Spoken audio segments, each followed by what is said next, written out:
The box was pink. Not bright pink. The faded kind.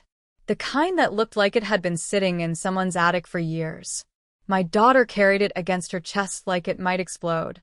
And when I asked her what Grandma gave her, she whispered, "Grandma said you'd cry when you saw it." My name is Emily.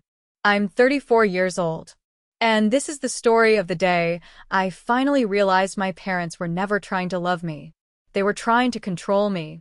And when they lost control of me, they went after my daughter instead. It started on a Thursday afternoon. Rain tapped softly against my kitchen windows while I finished loading the dishwasher. My daughter Lily sat quietly at the table. Too quietly. Normally, after visiting my parents, she came home excited, talking nonstop, showing me cookies Grandma baked, or crafts Grandpa helped her make. But that afternoon, she wouldn't even take off her coat. She just sat there clutching that pink box. Her small fingers trembled around the edges. I remember drying my hands slowly, a strange pressure building in my chest. "Mama?" Her voice cracked. I walked over immediately. "What happened, baby?" She looked toward the front door like she was scared someone might walk in behind her. Then she whispered, "Grandma got mad because I said I missed you." Every muscle in my body tightened. I crouched beside her chair. "What do you mean?" Lily swallowed hard. She said big girls don't cry for their mothers. I felt sick instantly, because that sounded exactly like my mother. Cold, sharp, cruel in ways that sounded polite to outsiders. I kept my voice calm. "What else happened?" Lily pushed the box toward me carefully. "Grandma said this gift is for you." I stared at it. No ribbon, no card. Just old pink wrapping paper with tape peeling at the corners. "What's inside?" She said not to open it until I got home. Something about the way Lily said it made my stomach twist. I touched her cheek gently. "Did Grandma yell at you?" Her eyes filled immediately. That answer told me everything. I pulled her into my arms. And for a second, I wasn't 34 anymore. I was 8 years old again, standing in my parents' kitchen while my mother explained why crying was manipulation. My father believed silence solved everything. My mother believed shame solved everything else. Nothing was ever direct. Nothing was ever loud enough for outsiders to notice. But inside our home, every word carried a hidden blade. When I got pregnant with Lily at 26, my mother called it bad timing. When my husband Daniel lost his first job during the pandemic, she called him unstable. When we bought our first small house instead of waiting for something larger, she told relatives we were financially struggling. Every milestone became humiliation. Every boundary became disrespect. Still, I kept trying, because people tell you family is family. People tell you mothers always love their children. People tell you forgiveness is maturity. What they never tell you is that some parents feed on guilt like oxygen. I pulled away from Lily slowly. "Did Grandma say anything else?" Lily nodded. She said, "Tell your mother not to overreact." My blood ran cold, because my mother only used that sentence when she knew she'd crossed a line. I carried the box into the living room. Daniel had just gotten home from work. The second he saw Lily's face, his expression changed. "What happened?" I set the box on the coffee table. "I don't know yet." He looked toward Lily carefully. "She okay?" "No." His jaw tightened instantly. Daniel hated my parents. Not loudly, not dramatically, but quietly, steadily, like someone who had watched poison drip slowly for years. He sat beside me. "You want me to open it?" I nodded. Part of me suddenly didn't want to touch it. The room felt strangely heavy. Daniel peeled the tape carefully. The old paper crackled softly. Then he lifted the lid, and everything inside shifted my entire world. At first, it looked harmless. Old photographs. Stacks of them. Loose. Bent at the corners. I recognized them immediately. My childhood photos. Dance recitals. School pictures. Christmas mornings. Summer birthdays. But something was wrong. Daniel froze beside me. Then he lifted one slowly. My breath stopped. My face had been cut out. Not scribbled over. Not folded. Cut out carefully. Precisely. Every single photo. Dozens of them. My body went numb. Lily stared from the hallway. Mama? I quickly turned the box away from her. But then Daniel found the envelope underneath. Cream-colored paper. My mother's handwriting. Still perfectly sharp after all these years. Daniel looked at me. You want me to read it? I already knew the answer. No. But I nodded anyway. He unfolded the letter slowly. And read aloud. You were always dramatic. My chest tightened instantly. We tried to help you become stronger, but instead you became selfish. I stared at the carpet, unable to move.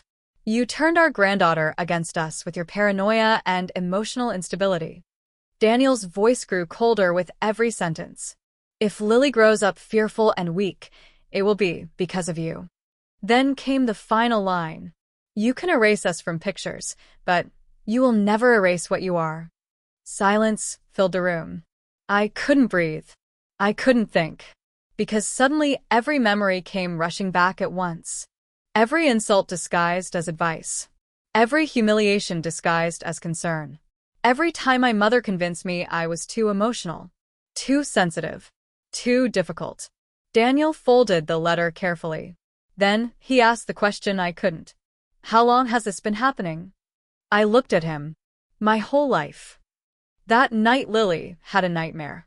I heard her crying just after midnight. When I rushed into her room, she was clutching her stuffed bear tightly.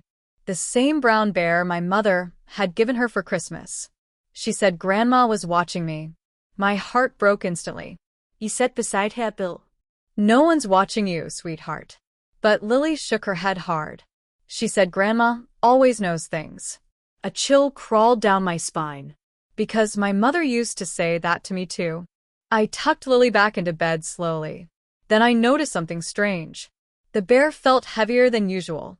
At first I ignored it. But something about the stitching along the back looked uneven. Fresh. My pulse quickened. I carried the bear into the kitchen. Daniel looked up from his laptop. What is it? I don't know yet.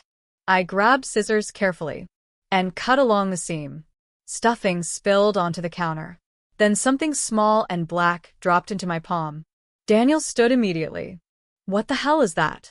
I stared at the tiny blinking light. And suddenly the room tilted. Because I knew exactly what it was. A tracker. Hidden inside my daughter's stuffed animal. For a second neither of us spoke. Rain hammered against the windows harder now.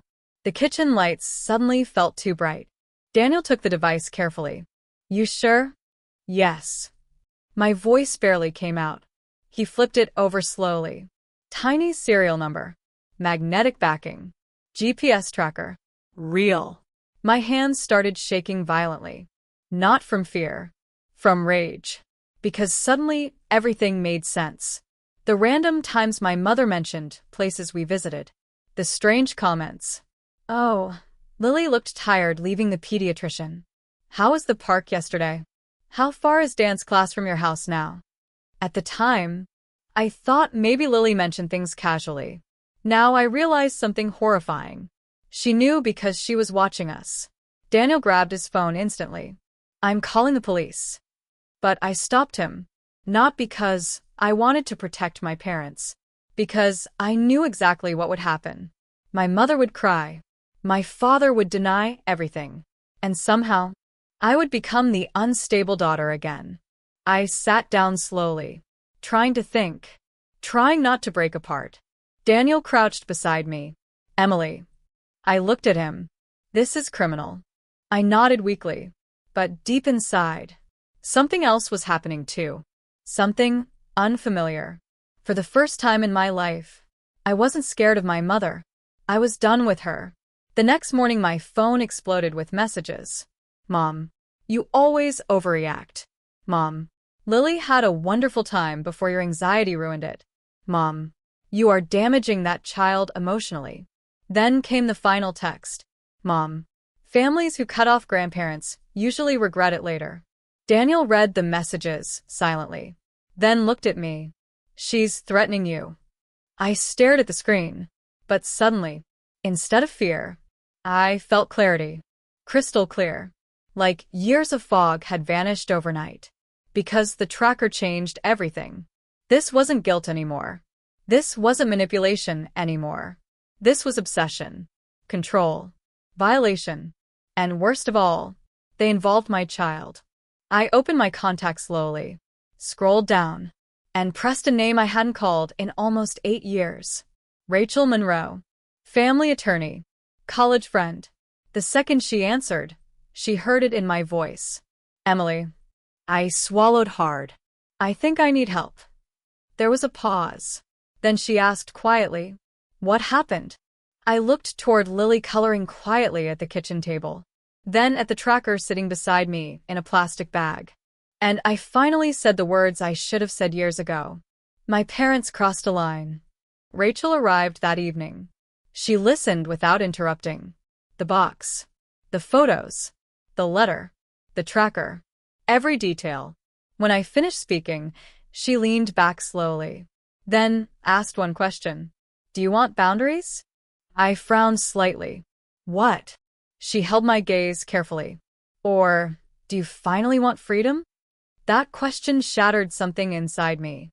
Because all these years, I thought survival was enough. Keeping peace, managing conflict, reducing damage. But freedom? I had never even considered it possible. Rachel examined the tracker carefully. "This helps your case enormously." Case. "You can file for a restraining order." My stomach twisted. Against my parents. Even hearing it sounded unreal. Rachel continued carefully. "Emily, this isn't normal grandparent behavior." Daniel laughed bitterly. "Thank you." She ignored him gently. "Your mother's actions show escalating fixation and emotional abuse patterns." I looked down slowly. Part of me still wanted to defend them, even after everything. That's what toxic families do. They train you to protect the people hurting you. Rachel saw it immediately. "You are not responsible for managing your mother's emotions anymore." And suddenly, I started crying. Not loudly, not dramatically. Just silent tears sliding down my face while years of exhaustion finally surfaced. Because I was tired. Tired of apologizing for existing. Tired of being called difficult for having boundaries. Tired of feeling guilty for protecting myself. Rachel handed me a tissue softly. Then she said something I'll never forget. "Your daughter is learning from this." I looked toward Lily instantly. Still coloring quietly. Still innocent. Still trusting me completely. Rachel continued. "She's learning whether love means fear." That sentence hit harder than anything else. Because suddenly this wasn't about me anymore.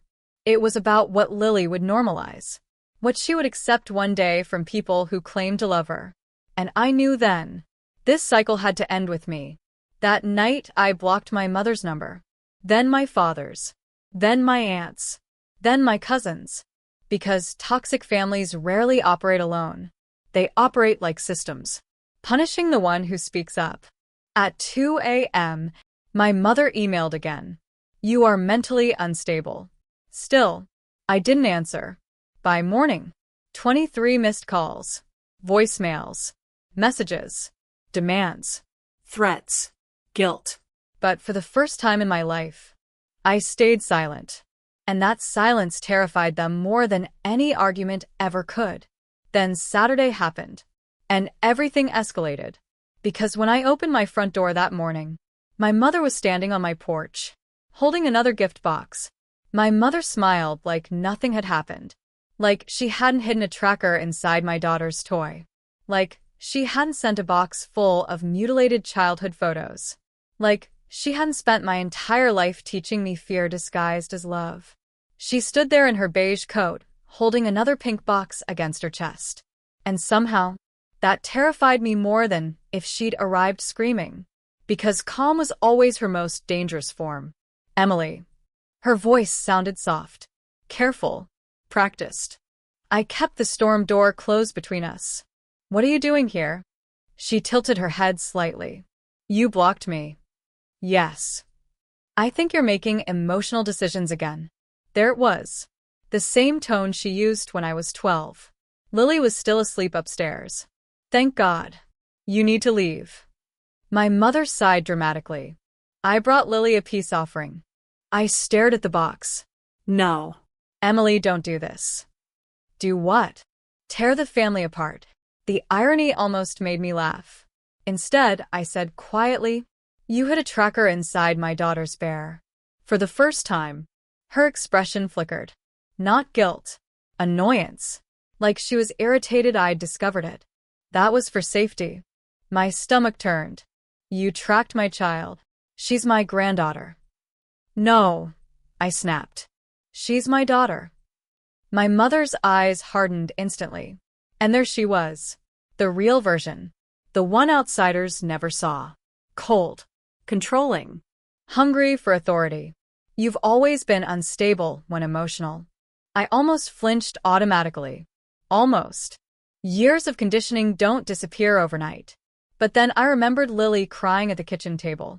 And something inside me steadied. You need to leave now. My mother's smile vanished completely. You know judges don't like mothers who isolate children from family. The threat landed exactly how she intended. Precise. Calculated. I stared at her. You came here to threaten me? I came here to fix this before you embarrass yourself publicly. I opened the door slightly. Not to invite her in. To hand her something. The tracker. Sealed inside a plastic evidence bag. The second she saw it, her face changed. Just for a fraction of a second. But I saw it. Fear. Real fear. You should go. Her voice sharpened immediately. You are blowing this out of proportion. I held the bag higher. You put surveillance on a 7-year-old. I was protecting her. From what? She stepped closer. From becoming you. Silence crashed between us. And strangely, that was the moment everything finally became clear. Not the tracker. Not the photos. Not the letters. That sentence. Because my mother truly believed I was the problem. Not because I'd failed, but because I stopped obeying. And once I understood that, I stopped needing her approval forever. You need to leave my property. She stared at me for several long seconds. Then her face softened suddenly. Instantly. Like a switch flipped. Tears filled her eyes. Classic. Weaponized vulnerability. I don't understand why you hate me so much. I almost admired the performance. Almost. Because for years, that tactic worked perfectly. Anytime I confronted her, she became the victim. Anytime I set boundaries, she became wounded. Anytime I defended myself, she called me cruel. But not anymore. I don't hate you. My voice stayed calm. I just don't trust you near my child. That hit harder than yelling ever could. She inhaled sharply. Then whispered, you'll regret this when I'm dead. Another classic line. I stepped back slowly. And then I shut the door. My entire body shook afterward. I nodded. And for the first time, they were grief. Grief for the mother I never had. 3 days later, we filed for a restraining order. Rachel moved fast. Very fast. Apparently, GPS tracking involving a child changes things dramatically. Especially with documented emotional harassment. We submitted everything. The tracker. The letters. The text messages. The voicemails. Even Lily's statements from her child therapist. That part destroyed me. Rachel prepared me carefully. Your parents will retaliate. Within 48 hours, relatives started calling. My Aunt Diane left a voicemail first. You know your mother is devastated. Then cousin Melissa. Grandparents have rights too. Then my father finally called from a block number. His voice sounded exhausted. You're taking this too far. I laughed bitterly. No one said that when they took things too far with me. Silence. Then his quiet answer. You know how your mother gets. That sentence. That exact sentence. The one everyone used my entire life. As if cruelty became acceptable through repetition. I closed my eyes slowly. No, Dad. My voice cracked. You knew how she was. He didn't answer. Because deep down, he knew it was true.